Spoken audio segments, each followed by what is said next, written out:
Behind the walls of the old church and the pages of the holy book lie hidden tales long hidden, stories of women who once stood as spiritual leaders, but were obliterated from history.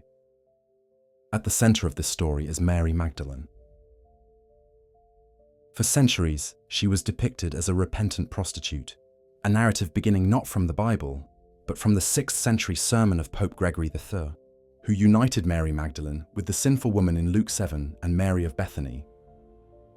In the year 591 CE, Pope Gregory the Great delivered a sermon that would alter the legacy of Mary Magdalene for centuries. In it, he merged 3 separate women from the Gospels into a single figure: Mary Magdalene, the unnamed sinful woman from Luke 7, and Mary of Bethany, the sister of Lazarus.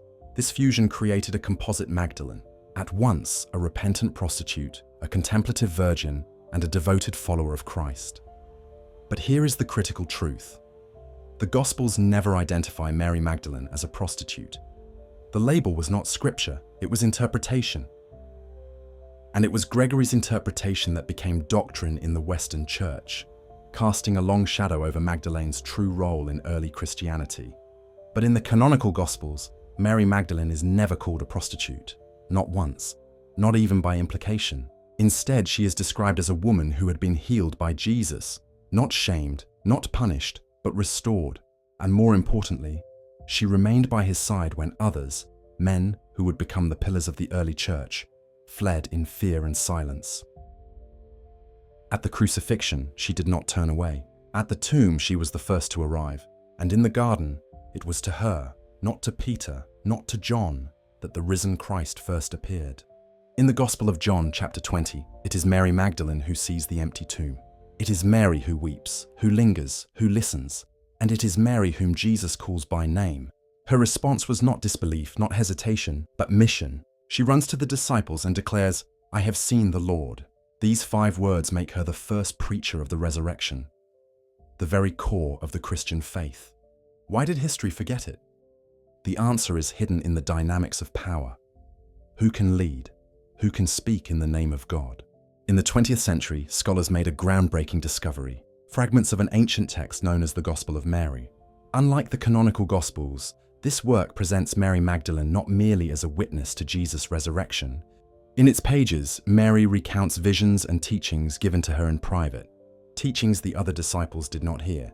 When she shares them, Peter openly challenges her authority, questioning why Jesus would reveal such wisdom to a woman. Levi, another disciple, rebukes Peter, depicting Mary Magdalene as a spiritual leader. In this text, she receives secret teachings from Jesus and even disputed by Peter. Scholars like Harvard's Karen L. King interpret this as evidence of a profound theological struggle in the early Christian movement, one that shaped the very foundation of the church. On one side was an inclusive vision, where spiritual authority was rooted in wisdom and revelation, regardless of gender. On the other was an emerging patriarchal order, determined to centralize power and define orthodoxy in ways that excluded women from leadership. But Maria was not the only one who was removed. Paul once referred to her as foremost among the apostles in his letter to the Romans. Her name was Junia, a woman held in the highest regard by the early Christian community. But over the centuries, something remarkable and troubling happened. But as the medieval mindset took hold, something quietly changed. In later translations, her name was altered to Junius, a masculine form unknown in the ancient world. Why? Because generations of scribes and translators, shaped by the belief that apostles could only be men, could not imagine a woman holding such authority.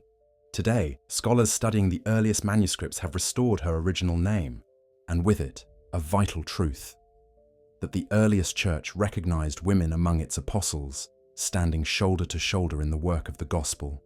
History is not just about facts, it is about who gets to record them and who gets edited out. In 2016, the Vatican finally gave Mary Magdalene the title of Apostle to the Apostles, a late, yet important, confession. Across centuries, the erasure of figures like Junia and the redefinition of Mary Magdalene reveal a persistent pattern. Theological authority often mirrors the cultural hierarchies of its age. Recognizing this is not an act of rebellion against tradition, but an act of historical honesty. This story is not just about the past, It is a reflection on how power determines memory, about how institutions choose who is remembered and who is forgotten, and about one question that remains relevant: who has the right to speak in the name of God?